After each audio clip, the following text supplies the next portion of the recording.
रात थी 2 दिसंबर 1984 की। भोपाल की हवा में जहर घुल चुका था। यूनियन कार्बाइड की फैक्ट्री से निकली मेथिल आइसोसाइनेट गैस शहर के लाखों लोगों की सांसों में उतर रही थी। सुबह तक 3000 लोग मर चुके थे। हजारों बच्चे जिनकी आंखें खुली ही नहीं, और अगले कुछ सालों में मरने वालों की गिनती 20,000 पार कर गई। लेकिन असली सवाल यह नहीं था कि कितने मरे। सवाल था कब तक न्याय मरेगा, क्योंकि जो कंपनी थी अमेरिकी, उसका मालिक देश छोड़कर भाग गया और भारत का सिस्टम बस फाइलें पलटता रह गया। 40 साल बाद भी ना कोई सजा, ना पूरा मुआवजा, ना साफ जमीन, ना साफ हवा। बस हर पीढ़ी ने वही जहर विरासत में पाया, शरीर में भी और सिस्टम में भी। जॉन रॉल्स कहता है, अगर किसी समाज में कमजोर की तकलीफ सबसे बड़ी खबर नहीं बनती, तो वो समाज न्यायपूर्ण नहीं है। क्योंकि सच्चा न्याय तभी है जब सबसे नीचे वाला इंसान भी कह सके, हां, इस समाज में मेरा भी हक है। रॉल्स की किताब अ थ्योरी ऑफ जस्टिस यही सवाल उठाती है कि जब ताकत, पैसे और पहचान का तराजू झुक जाता है, तो न्याय कैसे जिंदा रह सकता है? क्या कानून न्याय के बराबर है, या फिर न्याय कुछ और है? कुछ जो अदालत की दीवारों से बाहर है, कुछ जो इंसान की अंतरात्मा में बसता है। तो आज की इस बुक में हम समझेंगे वो सोच जिसने दुनिया के सोचने का तरीका बदल दिया। जॉन रॉल्स की अ थ्योरी ऑफ जस्टिस, जहां वो कहता है, जस्टिस इज फेयरनेस, मतलब न्याय का असली रूप, जहां हर इंसान बराबर है। Chapter 1, the meaning of justice. रात की बात है, भोपाल की हवा में जहर घुल चुका था। हजारों लोग सोते सोते मर गए, और जो बचे वो जिंदा लाशों की तरह जीते रहे। वक्त बीतता गया, सरकारें बदली, नेता बूढ़े हुए, कुछ मर भी गए, लेकिन इंसाफ, वो अब भी उसी हवा में घुला पड़ा है, जहरीला और अदृश्य। ये वही रात थी जिसने दुनिया को याद दिलाया कि न्याय सिर्फ अदालतों की दीवारों पर लिखा हुआ शब्द नहीं, बल्कि एक ऐसा सपना है जो गरीब की नींद में भी टूट जाता है। लोग कहते हैं कानून सबके लिए बराबर होता है, पर सच ये है कि कुछ के लिए कानून ढाल बनता है और कुछ के लिए ताबूत।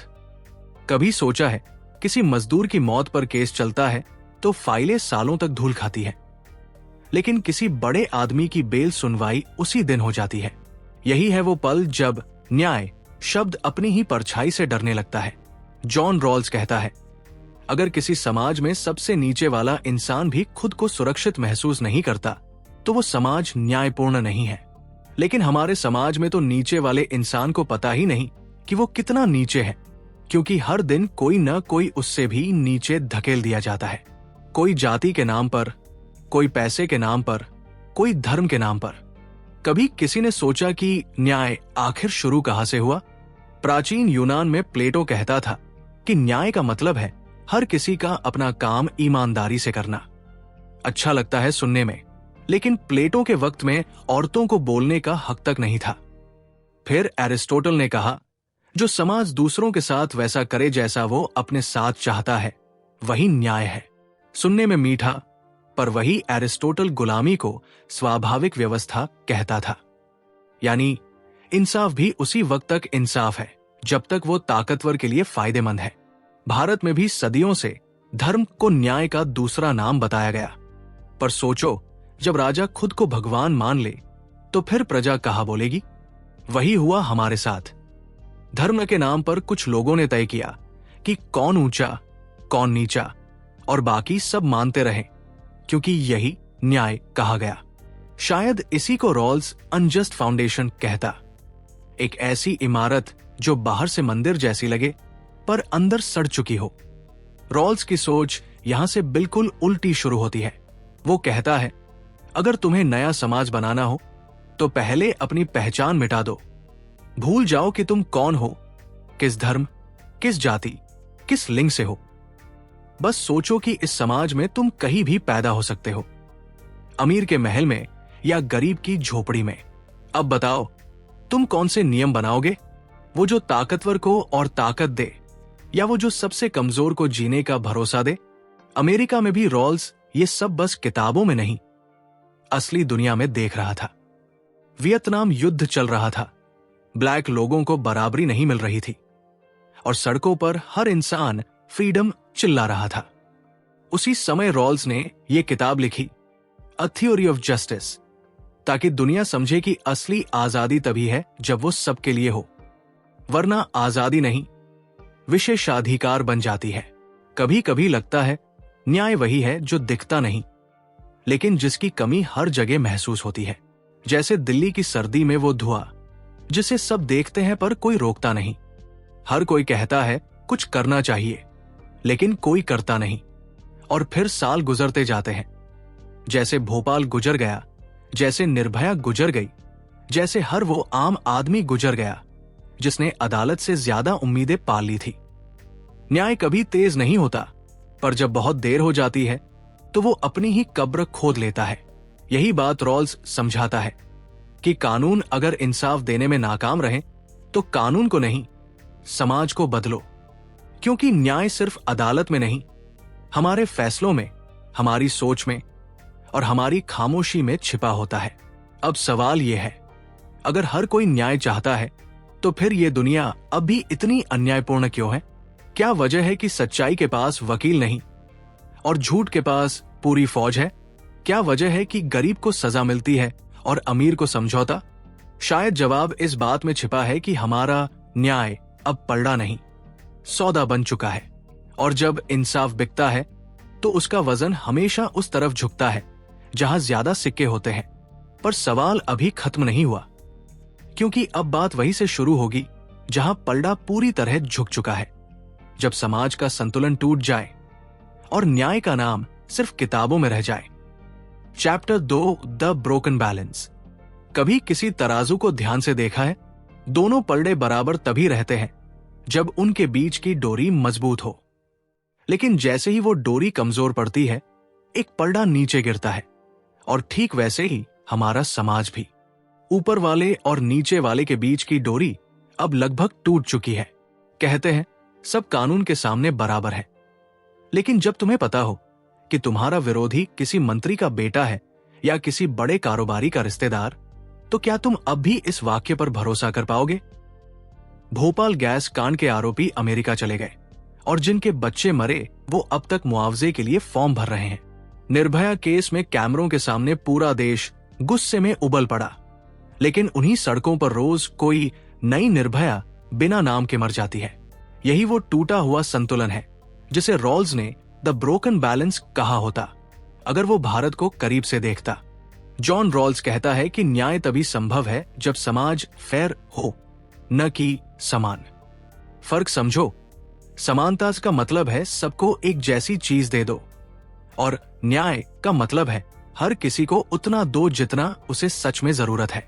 लेकिन हमारे सिस्टम में जो ऊपर है उसे और ऊपर चढ़ने की सीढ़ी मिलती है, और जो नीचे है उसके पैरों के नीचे से जमीन खिसक जाती है। ये वही पलड़ा है जो अब सिर्फ एक तरफ झुक चुका है, ताकत की तरफ। कभी सोचा, जब कोई गरीब अपराध करता है तो उसकी पूरी जिंदगी अदालतों में खत्म हो जाती है, और जब कोई ताकतवर अपराध करता है तो वो किताब लिखने लगता है। विजय माल्या, नीरव मोदी, सुब्रता रॉय, ये सब वो नाम हैं जिनके केस हमें ये याद दिलाते हैं कि न्याय का पलड़ा अब सोने से मापा जाता है। रॉल्स इस पलड़े को सीधा करने के लिए डिफरेंस प्रिंसिपल्स देता है। वो कहता है, समाज में असमानता तब तक ठीक है जब तक वो सबसे कमजोर को फायदा पहुंचाए। यानी अगर किसी के पास ज्यादा है तो उसका फायदा सबसे नीचे वाले को भी महसूस होना चाहिए। लेकिन हमारे यहां तो उल्टा हो गया, जिनके पास ज्यादा है वो बाकी सबका हिस्सा भी खा रहे हैं। एक किस्सा याद करो, अमेरिका में 2008 की आर्थिक मंदी। बड़े बड़े बैंकों ने गरीब लोगों को झूठे सपनों पर लोन दिया, फिर सब कुछ डूबा और करोड़ों लोग सड़क पर आ गए। पर हुआ क्या? बैंक बच गए, सीईओ को बोनस मिल गया और आम आदमी का घर चला गया। ये वही टूटा हुआ संतुलन है जिसकी जड़ पूंजी नहीं बल्कि अन्याय है। भारत में भी यही तस्वीर है। कोई आईएएस अफसर 10 लाख की घूस लेते हुए पकड़ा जाता है तो ट्रांसफर हो जाता है, और कोई चपरासी 500 रुपए लेते हुए पकड़ा जाए तो निलंबित हो जाता है। कानून वही, पर पलड़ा अलग अलग। यही वो झुकाव है जिसे रॉल्स ने मोरल आर्बिट्ररी एडवांटेज कहा। यानी कुछ लोगों के पास ऐसे फायदे हैं जिनका कोई नैतिक कारण ही नहीं है, वो बस इसलिए है क्योंकि वो सही घर में पैदा हुए थे। और यहीं से समाज धीरे धीरे सड़ने लगता है, क्योंकि जब नीचे वाला देखता है कि ऊपर वाला बच निकलता है तो वो भी सोचने लगता है कि ईमानदारी अब मूर्खों का खेल है। धीरे धीरे लोगों को न्याय पर नहीं, जुगाड़ पर भरोसा होने लगता है। और यही वो पल होता है जब देश के संविधान से लेकर इंसान के ज़मीर तक सब कुछ गिरना शुरू हो जाता है। रॉल्स कहता है, अगर तुम्हारा सिस्टम लोगों में उम्मीद की जगह समझौता पैदा कर रहा है तो वो सिस्टम खुद अन्याय है। और शायद इसीलिए भारत में न्याय अब सपना नहीं, मजाक बन चुका है। पर सवाल यह है, क्या इस टूटी हुई डोरी को फिर से जोड़ा जा सकता है? क्या यह पलड़ा दोबारा सीधा हो सकता है, या अब बहुत देर हो चुकी है? और अगर सीधा करना है तो किससे शुरू किया जाए, सिस्टम से या इंसान से? यहीं से कहानी अगले मोड़ पर जाती है, उस जगह जहां सवाल अब सिर्फ समाज का नहीं बल्कि हमारी आत्मा का है। Chapter 3, the well of ignorance. कभी ऐसा सोचा है कि अगर तुम्हें कल सुबह फिर से इस दुनिया में जन्म लेना पड़े, लेकिन तुम्हें नहीं पता कि तुम कौन बनोगे, अमीर या गरीब, मर्द या औरत, हिंदू या मुसलमान, राजा या भिखारी, तो क्या तुम इस दुनिया के नियम वैसे ही रखोगे जैसे आज है? यही है रॉल्स का सबसे ताकतवर और सबसे डरावना विचार, द वेल ऑफ इग्नोरेंस, यानी अज्ञान का पर्दा। वो कहता है, असली न्याय तभी बनेगा जब हर इंसान अपने स्वार्थ का चश्मा उतारकर ये सोचे कि अगर मुझे खुद नहीं पता कि मैं कौन हूं तो मैं समाज के लिए कौन से नियम बनाऊंगा। जरा सोचो, अगर कोई मंत्री नहीं जानता कि अगली बार वो झुग्गी में पैदा होगा या संसद में, तो क्या वो अब भी अमीरों के लिए टैक्स छूट देगा? अगर कोई जज नहीं जानता कि अगली बार वो खुद आरोपी होगा या पीड़ित, तो क्या वो अब भी केस लटकाएगा? अगर कोई बिजनेसमैन नहीं जानता कि अगली बार वो फैक्ट्री का मालिक होगा या मजदूर, तो क्या वो अब भी न्यूनतम वेतन का मजाक उड़ाएगा? ये सवाल डराते हैं क्योंकि ये हमारे अंदर की लालच और दोहरेपन को नंगा कर देते हैं। रॉल्स कहता है कि जब तुम अज्ञान के पर्दे के पीछे हो तब तुम निष्पक्ष होते हो, क्योंकि तुम्हें अपने फायदे का पता नहीं होता। और यही वो स्थिति है जहां से असली न्याय शुरू होता है। एक बार अमेरिका में हार्वर्ड के छात्रों के बीच रॉल्स ने एक प्रयोग करवाया। उन्हें कहा गया कि एक नया समाज बनाओ, लेकिन तुम्हें नहीं पता तुम कौन होगे। ज्यादातर छात्रों ने ऐसा समाज बनाया जिसमें अमीर गरीब से बहुत दूर नहीं था और हर किसी को शिक्षा, स्वास्थ्य और सम्मान का समान हक मिला हुआ था। यानी जब स्वार्थ हटा तो इंसाफ अपने आप आ गया। अब सोचो, अगर यही प्रयोग भारत में हो, क्या हम वैसा ही समाज बनाएंगे, या फिर अपने धर्म, जाति, रुतबे और पहचान के हिसाब से नया पिंजरा बना लेंगे? क्योंकि हम में से ज्यादातर लोग न्याय नहीं, अपनी सुविधा चाहते हैं। रॉल्स इस वेल ऑफ इग्नोरेंस को इसलिए लाता है ताकि हम अपनी पहचान की दीवारें तोड़ सकें, क्योंकि जब तक हम ये मानते रहेंगे कि हम दूसरों से अलग हैं, तब तक न्याय हमेशा उनके लिए रहेगा, हमारे लिए नहीं। और यही सबसे बड़ा धोखा है कि हमने न्याय को साझा करने की बजाय बांट दिया। अगर ये बात तुम्हें थोड़ी भारी लगे तो एक छोटा सा किस्सा सुनो। एक अमरीकी जज ने एक बार कहा था, अगर तुम किसी कानून से खुश हो तो सोचो कि क्या तुम उससे तब भी खुश रहोगे जब वो तुम्हारे खिलाफ लागू होगा। बस यही रॉल्स का पूरा दर्शन है। ऐसा सिस्टम बनाओ जिसमें अगर तुम नीचे भी हो तब भी तुम्हें इंसाफ मिलने का भरोसा रहे। लेकिन अब सवाल उठता है, क्या सिर्फ सोचने से ये पर्दा हट सकता है?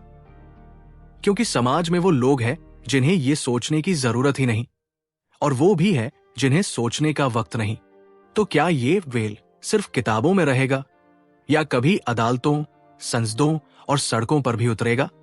यहीं से अगली कहानी शुरू होती है, उस मोड़ से जहां सिद्धांत हकीकत से टकराता है और जहां न्याय अब आदर्श नहीं, जंग बन जाता है। Chapter 4, the battle for fairness. कभी गौर किया है, जब कोई गरीब आदमी अपने हक के लिए आवाज उठाता है तो उसे उपद्रवी कहा जाता है, और जब कोई अमीर अपने फायदे के लिए कानून बदलवाता है तो उसे लॉबिंग कहा जाता है।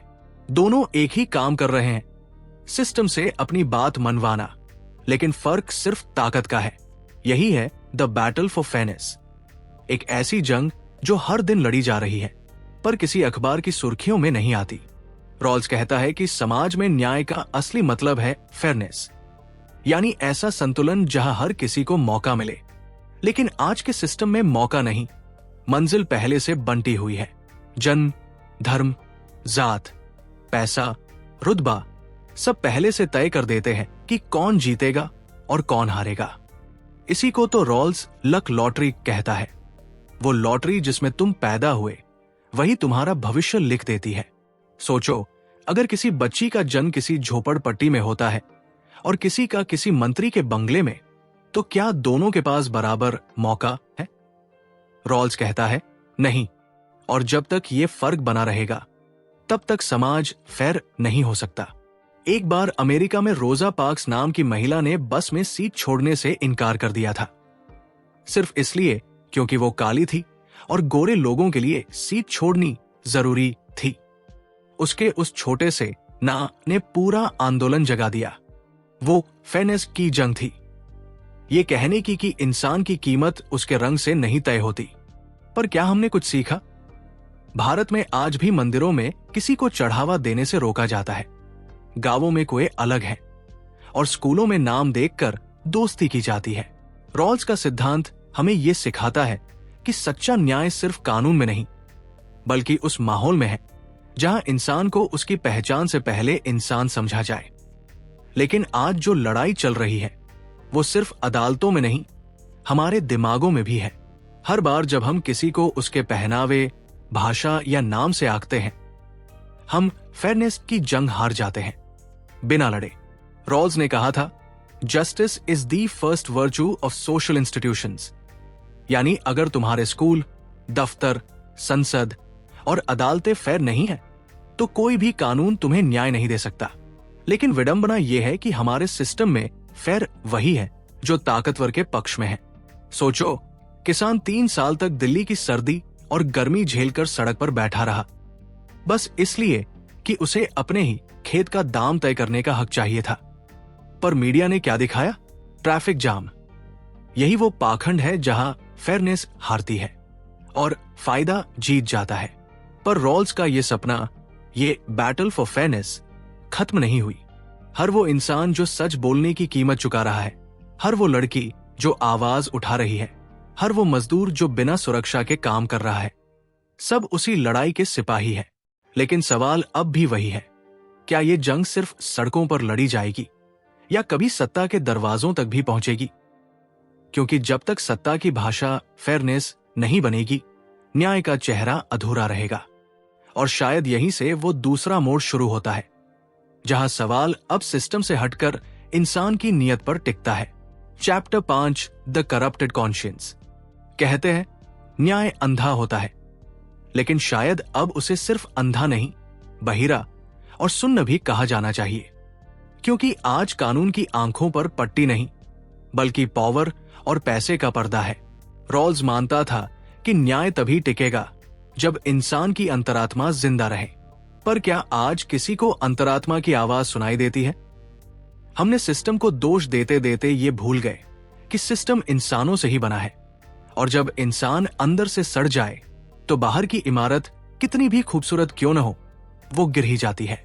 सोचो, जब कोई पुलिस अफसर किसी केस को दबाने के लिए रिश्वत लेता है तो सिर्फ एक केस नहीं मरता है इंसाफ पर लोगों का भरोसा। या जब कोई डॉक्टर गरीब मरीज को इसलिए नहीं देखता क्योंकि उसके पास पैसे नहीं, तो वो सिर्फ इलाज नहीं रोकता, वो मानवता की रीढ़ तोड़ देता है। यही है करप्टेड कॉन्शियंस, जहां इंसान बाहर से सुसंस्कृत दिखता है पर अंदर से सड़ा हुआ होता है।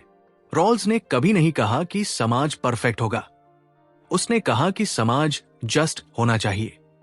पर जस्ट तभी होगा जब जो फैसले ले रहा है उसके अंदर नैतिकता बाकी हो। लेकिन आज नैतिकता भी मार्केट की तरह बिकती है, जो जितना ऊंचा ओहदा उतनी महंगी ईमानदारी। सोचो, जब एक जज के घर से करोड़ों की नकदी मिलती है, या जब किसी नेता के भ्रष्टाचार का केस सालों तक धूल खाता रहता है, तो असली अपराधी कौन है? वो व्यक्ति या पूरा वो ढांचा जो उसे बचाता है? अमेरिका में एक बार एक छोटे शहर के जज को जेल भेजा गया था क्योंकि उसने कुछ बच्चों को बेवजह जेल में डालने के बदले पैसे लिए थे। केस का नाम पड़ा किड्स फॉर कैश स्कैंडल। वो दुनिया का सबसे सीधा उदाहरण था कि जब अंतरात्मा बिकती है तो कानून बच्चों को भी नहीं छोड़ता। भारत में भी तस्वीर अलग नहीं है। जिस सिस्टम को न्याय बांटना था वो खुद कनेक्शन और कमीशन में बंट चुका है। रॉल्स कहता है कि अगर समाज की आत्मा गंदी हो जाए तो कोई भी संविधान उसे नहीं बचा सकता, क्योंकि कानून तो सिर्फ फ्रेम है, फोटो तो हम खुद है। अब सवाल ये उठता है कि क्या ये करप्टेड कॉन्शियंस सिर्फ नेताओं और जजों में है या हम सब में धीरे धीरे घुस चुका है। जब हम किसी गलत चीज को देखकर चुप रहते हैं तो क्या हम भी उसी सड़न का हिस्सा नहीं बनते? क्योंकि खामोशी भी कभी कभी गुनाह होती है। रॉल्स की किताब हमें यही याद दिलाती है कि न्याय का असली दुश्मन अन्याय नहीं बल्कि चुप्पी है, और जब तक ये चुप्पी टूटेगी नहीं तब तक कोई समाज फेयर नहीं बन सकता। पर सवाल यह है, क्या कोई तरीका है जिससे ये चुप्पी टूटी जाए और सिस्टम फिर से न्याय की आवाज सुन सके? या अब वक्त आ गया है एक नई सोच की, जहां समाज खुद अपनी नैतिक रीढ़ दोबारा खड़ी करे? यही सवाल हमें अगले पड़ाव तक ले जाएगा, जहां रॉल्स बताता है कि किस तरह न्याय को सिर्फ सोच नहीं बल्कि एक जिंदा सिस्टम में बदला जा सकता है। Chapter 6, the architecture of justice. कभी किसी पुरानी इमारत को देखा है जो बाहर से भव्य दिखती है लेकिन अंदर से दीवारें दरक चुकी होती है? पहली नजर में सब कुछ सही लगता है, लेकिन जैसे ही अंदर कदम रखते हो छत से मिट्टी झरती है, दीवारों में दरारें दिखती हैं और लगता है जैसे पूरी इमारत किसी भी वक्त गिर सकती है। यही हाल हमारे सिस्टम का है। बाहर संविधान की सुनहरी फ्रेम, लेकिन अंदर इंसाफ की नींव कमजोर। रॉल्स कहता है कि अगर समाज को न्यायपूर्ण बनाना है तो उसे आर्किटेक्ट की तरह डिजाइन करना होगा, जहां हर ईंट सोच समझ कर रखी जाए, हर दीवार का एक उद्देश्य हो। इस आर्किटेक्चर ऑफ जस्टिस की 3 बुनियादी दीवारें हैं: समान आजादी, समान अवसर और सबसे कमजोर की सुरक्षा। पर सोचो, हमारे समाज में कौन सी दीवार अब भी सीधी खड़ी है? आजादी? हाँ, संविधान में है, लेकिन कितनी बराबर है? एक पत्रकार अगर सवाल पूछे तो देशद्रोही, और कोई नेता अगर झूठ बोले तो रणनीतिकार। यानी आजादी है लेकिन तराजू झुका हुआ है। रॉल्स कहता है, freedom is meaningless without fairness. यानी अगर सबको बोलने का हक है पर सिर्फ ताकतवर की आवाज सुनी जा रही है तो वो आजादी नहीं, दिखावा है। फिर आती है इक्वल अपॉर्चुनिटी, यानी हर किसी को बढ़ने का बराबर मौका। लेकिन हमारे यहां मौका भी पैदाइश से तय होता है। कोई बच्चा आईआईटी के कोचिंग में जम लेता है तो कोई सरकारी स्कूल के टपकते छत के नीचे। फिर उनसे कहा जाता है, मेहनत करो, तुम भी जीत सकते हो। कितनी आसान बात है कहना और कितना कठिन जीना। रॉल्स मानता है कि असली बराबरी वही है जहां शुरुआत की रेखा सबके लिए एक जैसी हो, ना कि जहां कुछ लोग दौड़ शुरू ही कर चुके हैं और बाकी के पैरों में जंजीरें हैं। और तीसरी दीवार, प्रोटेक्शन ऑफ द लीस्ट एडवांटेज्ड, यानी जो सबसे नीचे है उसके लिए सिस्टम को सबसे ज्यादा सजग होना चाहिए। पर हमारे यहां नीतियां ऊपर वालों के लिए बनती है। Tax cut, corporate relief, bail out packages. नीचे वाले के लिए क्या है? राशन कार्ड की लाइन और सब्सिडी का वादा। रॉल्स का कहना था, अगर किसी नीति से सबसे कमजोर को फायदा नहीं होता तो वो नीति अन्याय की श्रेणी में आती है। पर अफसोस, आज हम नीतियां नहीं बनाते, निवेशकों की इच्छाएं पूरी करते हैं।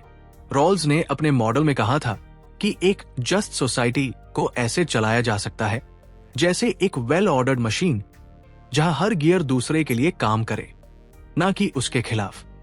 लेकिन हमारे यहां गियर उल्टे घूमते हैं, एक का फायदा दूसरे की बर्बादी पर टिका है। अमेरिका में न्यू डील जैसी नीतियां इसी सोच से बनी थी कि सरकार की जिम्मेदारी है कि वो नीचे वालों को ऊपर लाए। पर भारत में अब विकास का मतलब है मॉल्स, एक्सप्रेसवे और शेयर मार्केट की ग्रोथ। रॉल्स कहता है, अगर विकास में इंसान पीछे छूट जाए तो वो प्रगति नहीं, पॉलिश्ड इनजस्टिस है, यानी सुंदर दिखने वाला अन्याय। इसलिए जब हम कहते हैं कि सिस्टम सुधरना चाहिए तो दरअसल हमें उसकी आर्किटेक्चर बदलनी होगी, नींव से, सोच से, नियमों से। क्योंकि अगर दीवारें टेढ़ी हैं तो पेंट करने से इमारत सीधी नहीं होती। पर अब सवाल यह है, क्या इतनी पुरानी दीवारों को फिर से खड़ा किया जा सकता है, या हमें नई इमारत ही बनानी होगी जहां हर ईंट बराबरी की हो और हर छत न्याय की हो? यही सवाल हमें अगले अध्याय तक ले जाता है, जहां रॉल्स के सिद्धांत अब किताब से निकलकर क्रांति में बदलते हैं। Chapter 7, the justice revolution.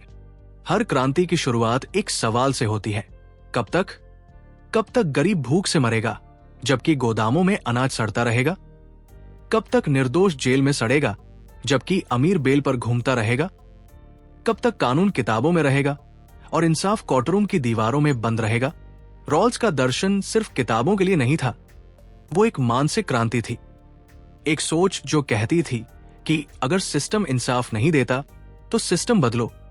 वो हिंसा की बात नहीं करता था, पर सोच की क्रांति की बात करता था। वो कहता है, अगर तुम्हारा समाज कमजोरों को दबाकर चल रहा है तो वो स्थिर नहीं रह सकता, क्योंकि अन्याय हमेशा धीरे धीरे खुद को खत्म करता है। रॉल्स की ये सोच मार्टिन लूथर किंग जैसे नेताओं में गूंजती थी। जब उन्होंने कहा, injustice anywhere is a threat to justice everywhere, वो उसी क्रांति की आवाज थी जो कहती थी, अगर एक जगह अन्याय है और बाकी लोग चुप हैं, तो वो सब उसके साथी हैं। यही विचार आगे चलकर दुनिया की कई नीतियों की रीढ़ बना।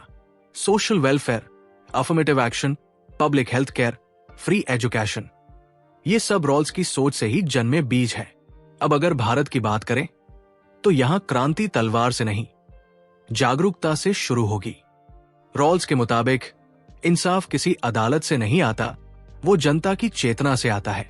जब आम लोग सवाल पूछने लगते हैं, जब वो सिस्टम से क्यों मांगते हैं, तब असली बदलाव होता है। लेकिन आज हमने सवाल पूछना छोड़ दिया है, क्योंकि हमें सिखा दिया गया है कि चुप रहना सुरक्षित है। पर चुप्पी कभी सुरक्षा नहीं देती, वो बस अन्याय को और ताकतवर बनाती है।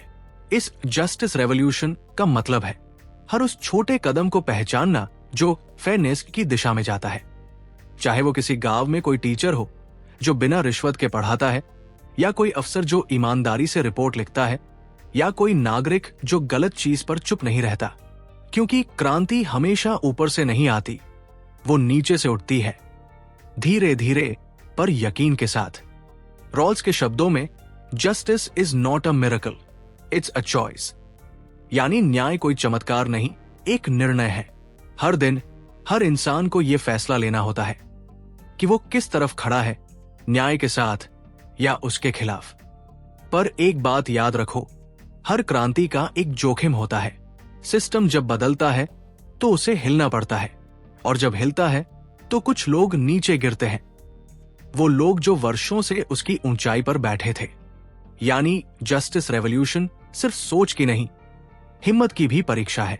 अब सवाल यह है, क्या ये क्रांति सिर्फ किताबों तक सीमित रहेगी, या एक दिन सड़कों, संसदों और अदालतों में गूंजेगी?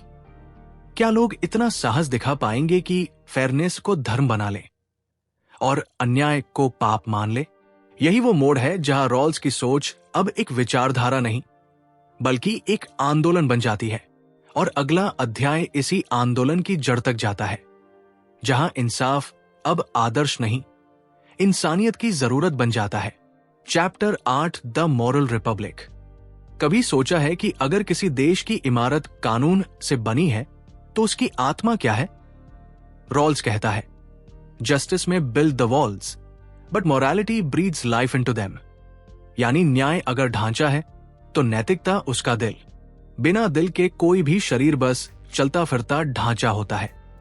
ठीक वैसे ही जैसे बिना नैतिकता के देश बस नक्शे पर एक और सीमा बनकर रह जाता है। मॉरल रिपब्लिक का मतलब है ऐसा समाज जहां लोग कानून से नहीं, अंतरात्मा से सही काम करें, जहां कोई पुलिस की वजह से चोरी न छोड़े बल्कि शर्म की वजह से, जहां नेता सत्ता के डर से नहीं, जिम्मेदारी के एहसास से ईमानदार रहें। लेकिन अफसोस, आज की दुनिया में नैतिकता को कमजोरों का खेल कहा जाता है।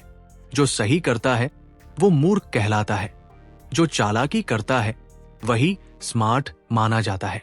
रॉल्स के अनुसार एक मॉरल रिपब्लिक तब बनती है जब लोग सिर्फ अपने फायदे के लिए नहीं सोचते। जैसे कोई बड़ा व्यापारी टैक्स इसलिए न दे कि कानून मजबूर करता है, बल्कि इसलिए कि वो जानता है ये टैक्स उसी समाज को बेहतर बनाता है जहां से उसका बिजनेस फल फूल रहा है। पर आज तो हाल ये है, हर कोई सिस्टम को ऐसे लूट रहा है जैसे ये किसी और का देश हो। एक वक्त था जब भारत के नेताओं को राजनेता नहीं, राजधर्म का पालन करने वाला कहा जाता था। गांधी का सत्य और अहिंसा, नेहरू की दूरदृष्टि, अंबेडकर का न्याय, यही वो 3 स्तंभ थे जिन पर एक नैतिक गणराज्य खड़ा हुआ था। लेकिन धीरे धीरे सत्ता ने सिद्धांतों को निगल लिया। अब राजधर्म की जगह राजनीति ने ले ली है। लोग पूछते नहीं कि क्या सही है, बस ये देखते हैं कि क्या फायदेमंद है। रॉल्स कहता है, morality is what you do when no one is watching. और अगर समाज ऐसा हो जहां हर कोई बस देख रहा है कि कौन देख रहा है, तो वहां नैतिकता मर जाती है। इसलिए एक सच्ची मॉरल रिपब्लिक के लिए जरूरी है कि लोग कानून से ज्यादा विवेक से डरें, क्योंकि जब डर विवेक से आता है तब इंसाफ टिकता है। पर अब सवाल यह है, क्या ऐसा समाज बनाया जा सकता है जहां अच्छा होना मजबूरी नहीं, एक स्वभाव बन जाए? या ये सब बस किताबों की बातें हैं? यही सवाल अब हमें अगले मोड़ तक ले जाता है, जहां नैतिकता और शक्ति की टक्कर होती है। Chapter 9, the corruption of justice. कभी किसी अदालत की सीढ़ियां देखी है? ऊपर भगवान की मूर्ति, नीचे जूते की कतार। कानून के मंदिर में भी इंसाफ की चप्पलें उतरवानी पड़ती है। रॉल्स ने जब जस्टिस की परिभाषा दी थी तो उसे फेयरनेस कहा था, पर आज के दौर में फेयरनेस का मतलब बदल गया है। अब फेयर वही है जो ताकतवर के हक में हो। जस्टिस अब एक विचार नहीं, एक कमोडिटी बन चुका है। जो ज्यादा पैसे दे वो जल्दी तारीख पा लेता है, जो संपर्क वाला हो वो बेल पा लेता है, और जो गरीब है वो केस नहीं, अपनी जिंदगी हार जाता है। रॉल्स ने कहा था, if laws serve the powerful they are no longer laws, they are weapons. यानी जब कानून ताकतवर की ढाल बन जाए तो वो न्याय नहीं, अत्याचार का औजार बन जाता है। इंसाफ के इस बाजार में हर चीज बिकती है, कभी वोट, कभी गवाही, कभी जमीर। टीवी पर बहस होती है कानून के राज की, लेकिन असल में राज कानून पर है। जज बदलते हैं लेकिन फैसले का पैटर्न नहीं। कानून बदलता है लेकिन उसकी पहुंच नहीं। जैसे कोई जाल है जो सबको पकड़ता है पर ऊपर वालों को कभी नहीं छूता। रॉल्स के थियोरी ऑफ जस्टिस में सबसे अहम बात थी कि समाज तभी न्यायपूर्ण है जब उसका सिस्टम बायस फ्री हो। पर असलियत में बायस ही सिस्टम की पहचान बन चुका है। जाति, पैसा, धर्म, प्रभाव, हर चीज इंसाफ के पलड़े को झुकाती है, कभी कोर्टरूम के अंदर, कभी मीडिया के बाहर। इस करप्शन ऑफ जस्टिस की सबसे बड़ी त्रासदी ये नहीं कि गलत लोग जीतते हैं, बल्कि ये है कि सही लोग विश्वास खो देते हैं। जब कोई आम आदमी कहता है कानून से क्या होगा, तो समझो न्याय की मौत हो चुकी है। रॉल्स कहता था, When hope in justice dies, society begins to rot। और सच यही है। अन्याय का सबसे गहरा रूप वो नहीं जो होता है, बल्कि वो है जो सह लिया जाता है।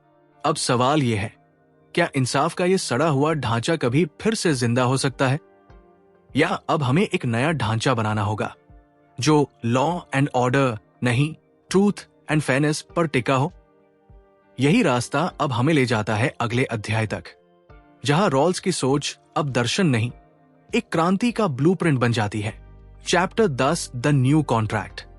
हर समाज की नींव एक कॉन्ट्रैक्ट पर टिकी होती है, एक अदृश्य समझौता जो कहता है, मैं नियमों का पालन करूंगा अगर नियम सबके लिए बराबर है। रॉल्स ने इसे कहा था the social contract of justice. पर अब वो कॉन्ट्रैक्ट टूट चुका है। कानून ताकतवर के लिए हथियार है, गरीब के लिए बोझ। राजनीति अमीरों के हित में खेल बन गई है और जनता उसकी गोटियां। रॉल्स कहता है, अगर पुराना कॉन्ट्रैक्ट टूट जाए तो समाज को नया कॉन्ट्रैक्ट बनाना ही होगा, जहां हर इंसान ब्लाइंडफोल्ड पहनकर फैसला करे, यानी बिना ये जाने कि वो अमीर है या गरीब, ऊंची जाति का है या नीची, हिंदू है या मुस्लिम। वो सिर्फ इतना सोचे, अगर मैं सबसे कमजोर होता तो क्या मैं इस समाज में रहना चाहता? यही है द न्यू कॉन्ट्रैक्ट, एक ऐसी सोच जो इंसाफ को फिर से बराबरी की नींव पर खड़ा करती है, जहां विकास की परिभाषा जीडीपी नहीं, ह्यूमन डिग्निटी बनती है, जहां सरकार का काम मुनाफा नहीं, समानता सुनिश्चित करना होता है, जहां न्याय का मतलब केस जीतना नहीं, सत्य का सम्मान करना होता है। रॉल्स का सपना था ऐसा समाज जहां सक्सेस किसी की मेहनत का इनाम हो, किसी और के शोषण का नहीं, जहां इंसान की कीमत उसकी जेब से नहीं, उसके कर्म से तय हो। यानी एक ऐसी दुनिया जहां न्याय लक्जरी नहीं, लाइफ की बेसिक वैल्यू हो। लेकिन यह सपना तभी सच होगा जब हर इंसान खुद से एक सवाल पूछे, क्या मैं उस समाज का हिस्सा हूं जो दूसरों के साथ वही करता है जो मैं अपने लिए चाहता हूं? अगर जवाब नहीं है तो समझो क्रांति अभी बाकी है। रॉल्स ने किताब के आखिरी हिस्से में लिखा था, justice is the first virtue of social institutions. यानी अगर समाज का सिस्टम न्यायपूर्ण नहीं तो उसकी हर उपलब्धि खोखली है। हम चांद तक पहुंच जाए, पर अगर धरती पर इंसाफ न हो तो वो प्रगति नहीं, पाखंड है। और यहीं से शुरू होती है असली यात्रा, जहां हर आदमी, हर औरत, हर नागरिक अपने भीतर के रॉल्स को जगाता है, क्योंकि क्रांति बाहर नहीं आती, वो अंदर से उठती है, धीरे पर स्थायी। अब सवाल ये नहीं कि रॉल्स ने क्या कहा, बल्कि ये है हम क्या कर रहे हैं। क्या हम अपने समय के अन्याय को देखकर भी चुप रहेंगे, या एक नया कॉन्ट्रैक्ट लिखेंगे अपने लिए, अपने समाज के लिए, अपनी आने वाली पीढ़ी के लिए? और शायद यही है असली न्याय की शुरुआत। अगर आपको यह सफर पसंद आया तो अब आपकी बारी है। रॉल्स की यह सोच सिर्फ किताब में बंद नहीं रहनी चाहिए, इसे लोगों तक पहुंचाना जरूरी है। नीचे कमेंट में बताइए, आपके हिसाब से इंसाफ का असली मतलब क्या है?